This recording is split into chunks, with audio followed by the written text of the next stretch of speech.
हे प्रभु, आप तो अंतर्यामी हैं। आप कृपया मुझे बताएं कि मैं कहाँ बैठकर अपना तप आरंभ करूं। देवी, आप यदि अपने पूर्व रूप का ध्यान करती तो आपको इस स्थान का पूर्ण स्मरण हो जाता। आपने अपने महाकाली, महालक्ष्मी और महासरस्वती इन तीनों रूपों में इसी पर्वत की गुफा में बैठकर तप किया था। इसी कारण यह पर्वत त्रिकूट के नाम से विख्यात है।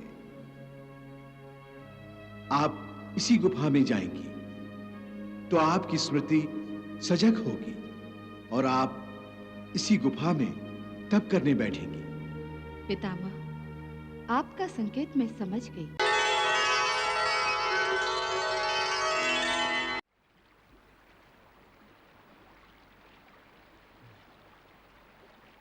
वैष्णवी, वैष्णवी, वैष्णवी, वैष्णवी,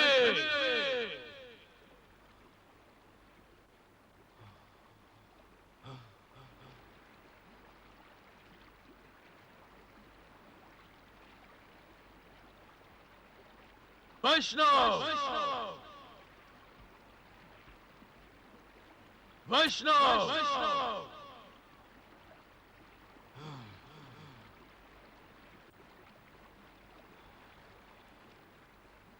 वैष्णव, वैष्णव, भैरव के भय से भयभीत हो, परंतु मैं तुम्हें अपनी माया और शक्ति से भयभीत करने नहीं आया हूं। वैष्णव, वैष्णव,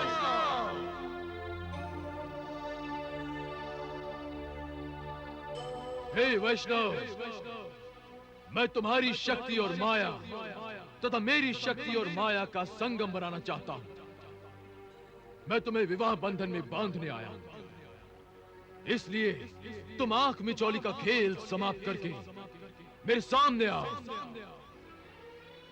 वैष्णवी, मेरे सामने आओ। वैष्णवी, वैष्णवी,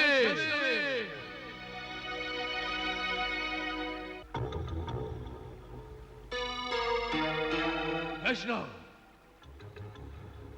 वैष्णव, कहां छुपी हो तुम? मेरे सामने क्यों नहीं आती वैष्णव? कहां हो? भैरव, भैरव, भैरव, भैरव, भैरव, भैरव। भी नहीं, उधर भी नहीं, उत्तर में भी नहीं, दक्षिण में भी नहीं। कहां हो तुम वैष्णव? भैरव,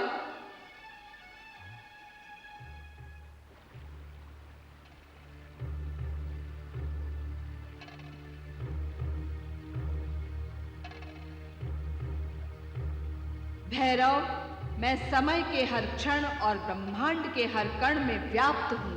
ये तुम्हारी कैसी माया है? तुम दिखाई क्यों नहीं देती? मैं प्रत्यक्ष तथा अप्रत्यक्ष दोनों रूपों में हूं।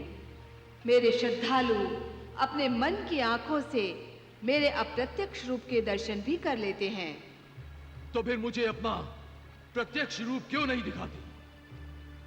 जो पापी होते हैं वो मेरे प्रत्यक्ष रूप को देखकर भी मेरे वास्तविक स्वरूप को नहीं पहचान पाते।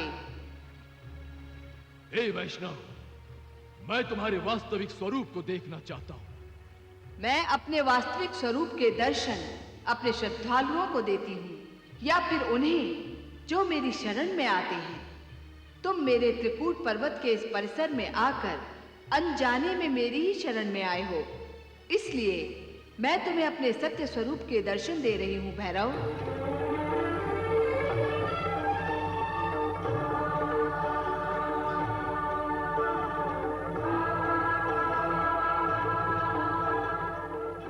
तो ये है तुम्हारा सत्य स्वरूप?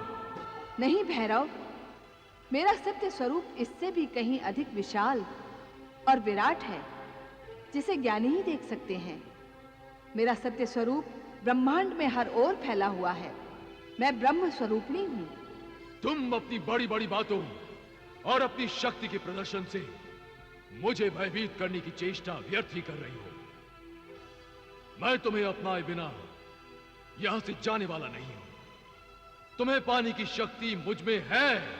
भैरव, मुझे पाना है तो शक्ति से नहीं, भक्ति से पा सकते हो। मैं तो तुम्हारा भक्त ही हूं। तुम्हें देखते ही तुम्हारा भक्त बन गया हूं। वो भक्ति नहीं, तुम्हारे मन का पाप है भैरव। इसी पाप को नष्ट करने के उद्देश्य से ही मैंने तुम्हें अपना स्वरूप दिखाया है, जो कृपामय है। मैं तुम्हें अपने आप में परिवर्तन लाने का एक अंतिम अवसर और दे रही हूं भैरव। यदि उस पर भी तुम धर्म के मार्ग पर नहीं आए, तो फिर तुम्हें मेरा वो स्वरूप देखने को मिलेगा जो पाप नाशनी है।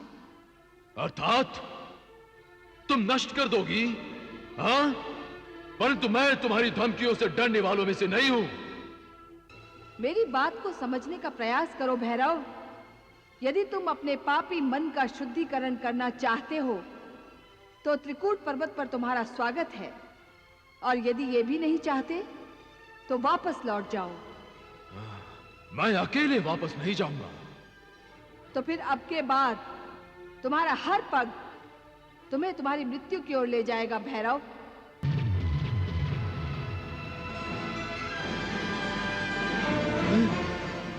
वैष्णवी! हे वैष्णवी! तुम अदृश्य होकर मुझसे दूर नहीं भाग सकती। मैं तुम्हें ढूंढ निकालूंगा, अवश्य ढूंढ निकालूंगा। हे पितामह, कृपया मुझे दर्शन देकर अनुग्रहित कीजिए। मुझे अनुग्रहित कीजिए पितामह, मुझे अनुग्रहित कीजिए।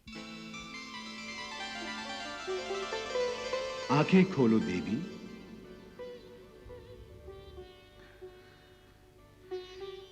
प्रणाम पितामह। कल्याणमस्तु। कहिए देवी, किस कारण से आपने मेरा स्मरण किया? हे पितामह, मैं प्रभु श्री राम की आज्ञा से यहाँ आई हूँ, परंतु मेरे मन में एक भ्रम है। भ्रम? किस बात के लिए देवी? हे पितामह, जब से मैं त्रिकूट पर्वत पर आई हूँ, राक्षसों ने बार बार मेरी तपस्या भंग करने का प्रयास किया है। मैंने राक्षसों का तो विनाश कर दिया है, परंतु अब त्रिकूट पर्वत पर स्वयं राक्षस राज भैरव आ गया है। वो मुझे एकाग्र चित्त होकर तपस्या नहीं करने देगा। हे प्रभु, आप तो अंतर्यामी हैं। आप कृपया मुझे बताएं कि मैं कहाँ बैठकर अपना तप आरंभ करूं। देवी, आप यदि अपने पूर्व रूप का ध्यान करती तो आपको इस स्थान का पूर्ण स्मरण हो जाता। आपने अपने महाकाली, महालक्ष्मी और महासरस्वती, इन तीनों रूपों में इसी पर्वत की गुफा में बैठकर तप किया था। इसी कारण यह पर्वत त्रिकूट के नाम से विख्यात है। आप इसी गुफा में जाएंगी तो आपकी स्मृति सजग होगी और आप इसी गुफा में तप करने बैठेंगी। पितामह, आपका संकेत मैं समझ गई। एक बात और है देवी, भैरव के मन में आपके प्रति जो अश्लील पाप है, उसे अब तक तो अपने मन में ही छुपाए हुए हैं। उसके इस पाप का दंड देने से पहले इसे दर्शाना होगा। इसके लिए पहले आपको एकांत में जाना होगा। एकांत में पापी खुलकर सामने आता है। इस उद्देश्य को साकार करने के लिए यही उचित है कि आप गर्भ गुफा में प्रवेश करें। आपका सुझाव उचित ही है पितामह। शेष स्वयं समझ जाएंगी कि गर्भ गुफा में भैरव के पहुंचने पर आपको क्या करना है। हे परमपिता, मुझे आशीर्वाद दीजिए कि मैं अपने उद्देश्य में सफल हो जाऊं। यशस्वी भव।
विष्णवे नमः। ओम विष्णवे नमः।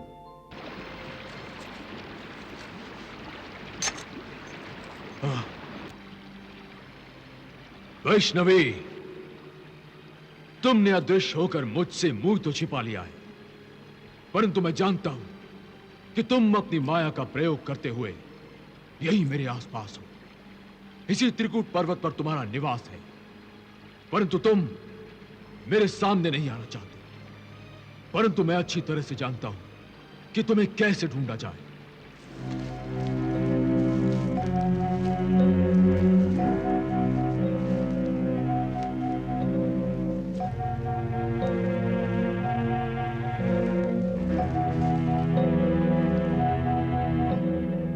अरे कौन हो तुम? और यहाँ ताक झाक क्या कर रहे हो? जी, वो मैं देवी वैष्णवी को ढूंढ रहा था। अच्छा अच्छा तो तुम देवी वैष्णवी के दर्शन करने आए हो? जी जी। ठीक जगह पहुंचे हो। वो देखो,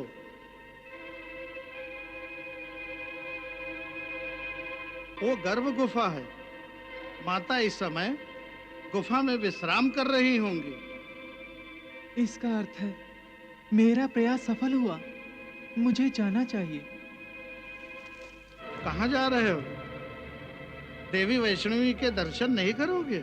नहीं, उनके विश्राम में बाधा नहीं डालना चाहता। दर्शन के लिए मैं फिर आ जाऊंगा। पहले अपने गुरुदेव को तो ये समाचार सुनाऊं, वो बहुत उत्सुक हो जाएंगे। अच्छा, नमस्कार। नमस्कार।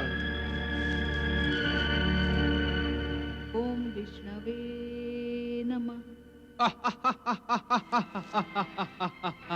अब मुझे तुरंत असुरराज भैरव के पास जाकर समाचार सुना देना चाहिए।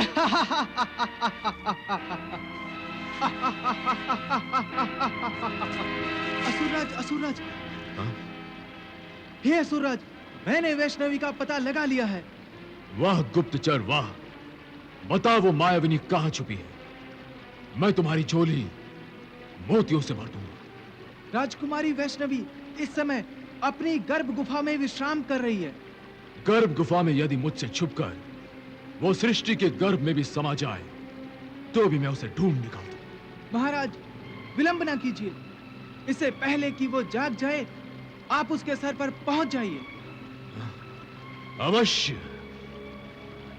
वैष्णवी, मैं आ रहा हूं, मैं आ रहा हूं वैष्णवी, मैं आ रहा हूं।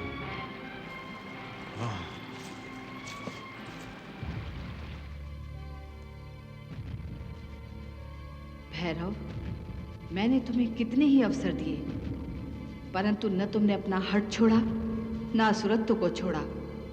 समस्त लोग मुझे माता समझते हैं, परंतु तुमने मुझे केवल एक सुंदर शरीर समझा। तुमने नारी का, जिसका प्रथम रूप माता है, आदर करने के बजाय अनादर किया है। तुम केवल सुंदरता के पुजारी हो, केवल वासना के मारे हो। इसलिए मैं समस्त संसार को तुम्हारे माध्यम से ये दिखाना चाहती हूँ कि नारी को देवी और माता न समझकर उसका अपमान करने वाले की क्या दुर्दशा होती है। हे भैरव, हे वासना की दासी आत्मा, तुझे मैंने अपना दिव्य रूप दिखाया, उस पर भी तूने अपनी कुदृष्टि ही डाली और अपनी वासना को प्रेम का नाम दिया। परंतु अब मैं तुझे अपना दिव्य रूप नहीं, वो रूप दिखाऊंगी जो तेरी वासना को केवल वासना ही प्रमाणित कर देगा।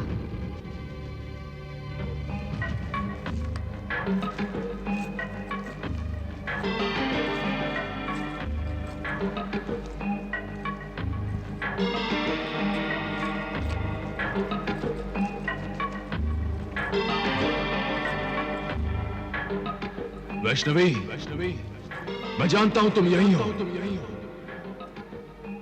मुझे देखकर छुप गए हो, परंतु अब मुझसे छुपने का प्रयास व्यर्थ है। सामने आओ वैष्णवी, सामने आओ।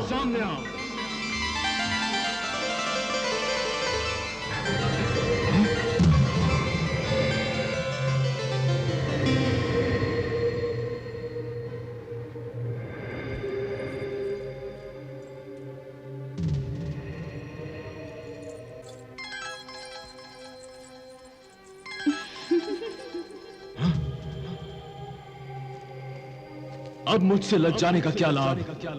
आ जाओ वैष्णवी, सामने आ जाओ।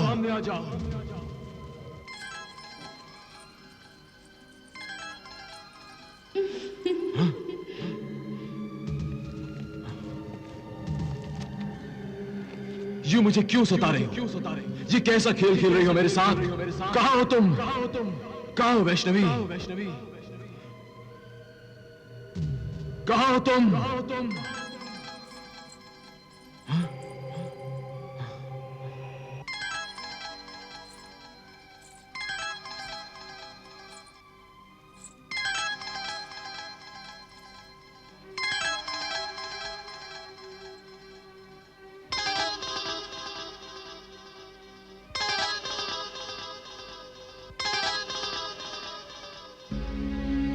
सुंदरी, कौन हो तुम? तुम वैष्णवी तो नहीं लगती, परंतु इन सुंदर आभूषणों और वस्त्रों में तुम वैष्णवी से भी अधिक सुंदर दिखाई देती हो। हे परपुरुष, तुम तो अत्यंत निर्लज्ज हो। किसी पराई स्त्री को ऐसी बुरी दृष्टि से नहीं देखा करते। तुम ठीक कहती हो। सुंदरता केवल देखने की नहीं, बरतने के लिए होती है। बरतने के लिए जैसे भंवरा कली का रस चूस लेता है, ऐसे ही मैं भी तुम्हारे सौंदर्य का रस चूस लेना चाहता हूं। छुपे छुपे तुम तो वासना के पुजारी दिखाई देते हो। हाँ हूं। मुझे फूलों को अपने हाथों से मसल डालने में बड़ा ही आनंद प्राप्त होता है। परंतु सुंदरता हाथों से मसलने के लिए नहीं, आंखों से निहारने के लिए होती है। मैं नहीं मानता, यह धारणा झूठी है। यदि ये असत्य होता कि सुंदरता आंखों से निहारने के लिए नहीं होती, तो मनुष्य को सुंदर रंग हाथों के स्पर्श से ही दिखाई देते। ईश्वर मनुष्य को आंखें ही न देता। तुम्हारा तर्क मैं मानने वाला नहीं, मैं केवल अपने मन की ही मानता हूं। अर्थात केवल मनमानी करते हो, अपने मस्तिष्क से काम नहीं लेते।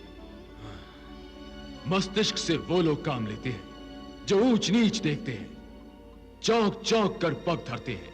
मैं असुरराज हूं, मुझे ऊंच नीच की कभी न चिंता रही है न रहेगी। परंतु तुमने तो मुझे चिंता में डाल दिया है। तुम बेधड़क मेरी गुफा में क्यों घुस गए हो? प्रेम के धागे में बंधा चला आया। अच्छा, किसके प्रेम में? पहले वैष्णव के प्रेम में खींचा आया था, अब तुम्हारे प्रेम में फंस गया हूं। झूठ। यदि तुम्हारा पहला प्रेम सच्चा होता तो तुम मेरे रूप रंग से कभी मोहित नहीं होते। तुम उससे अधिक सुंदर हो। कल कोई मुझसे भी अधिक सुंदर नारी तुम्हें दिखाई दी तो तुम तो उसके प्रति भी आकर्षित हो जाओगे। अवश्य। अर्थात इस धरती पर जहां तक तुम्हारी पहुंच है, किसी भी सुंदर स्त्री का मान सम्मान सुरक्षित नहीं। दूसरों की बात छोड़ो, अपनी बात करो। मुझे अपनी चिंता नहीं है, समस्त नारी जाति की चिंता है।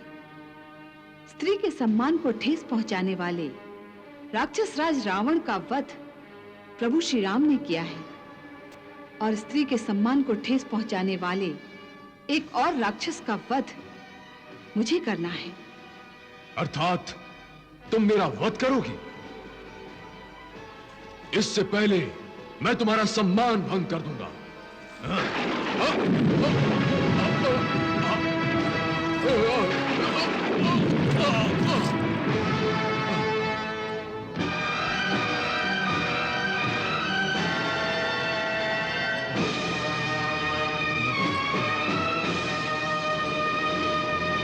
हे मूर्ख प्राणी, तेरा अंत निकट है, परंतु इस गुफा में नहीं।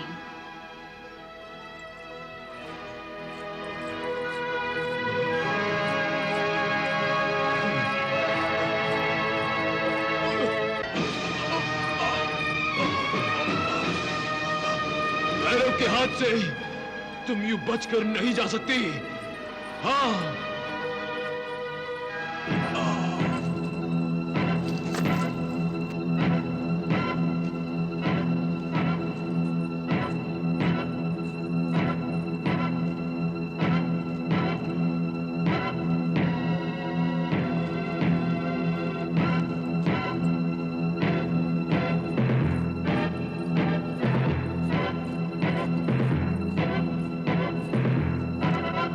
रुक जाओ सुंदरी, रुक जाओ।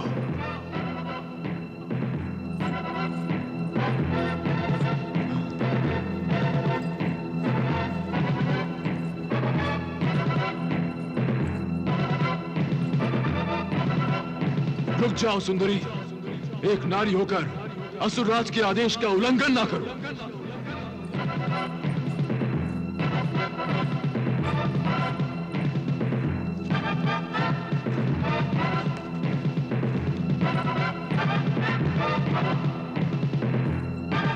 रुक जाओ सुंदरी, रुक जाओ।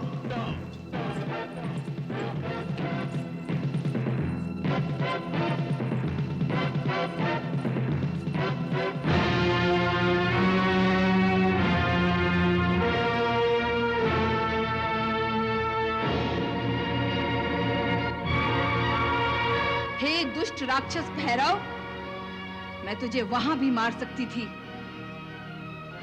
परंतु मैं चाहती हूं कि तेरे जैसे पापी की दुर्दशा ये धरती, ये आकाश, ये पहाड़ियां, ये वादियां सब देखें और तेरे पापों के परिणाम की साक्षी ये सारी सृष्टि बन जाए। एक नारी होकर मुझे दंड देने की बातें कर रही हो, तुम समझती क्या हो अपने आप को? वासना की आग में अपनी आंखें जला लेने वाले भैरव, तुमने मुझे केवल एक स्त्री समझा है, परंतु सबसे पहले मैं एक माता हूं, जगत जननी हूं। देख, देख मैं क्या हूं।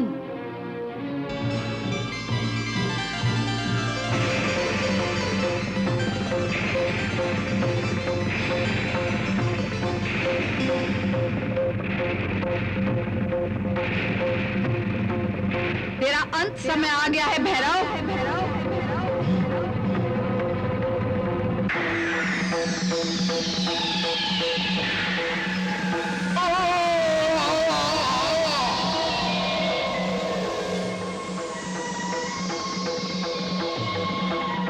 माता माता माता माता माता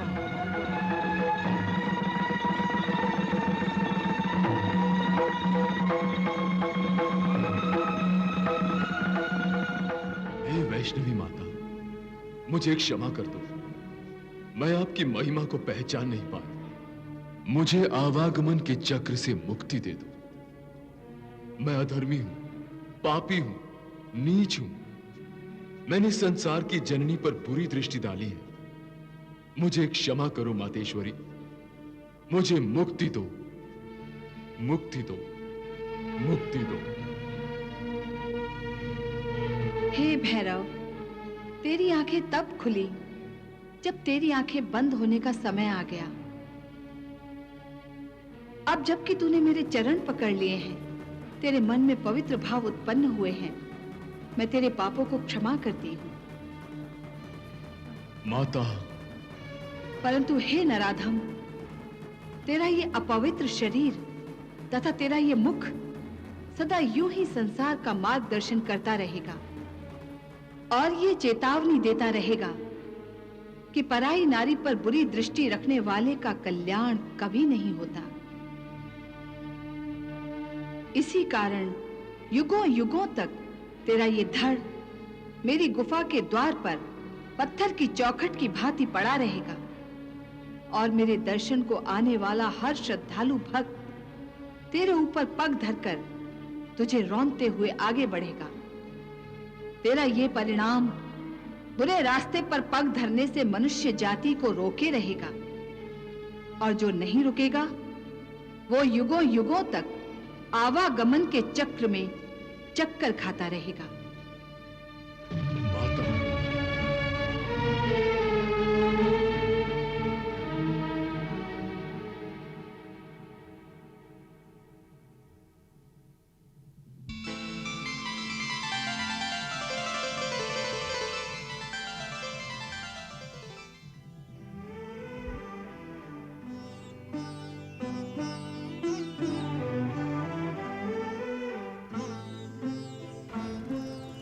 भैरव की बलि के साथ माता वैष्णवी का प्रमुख उद्देश्य, जो संसार से पाप का अंत करना था, पूरा हो गया था।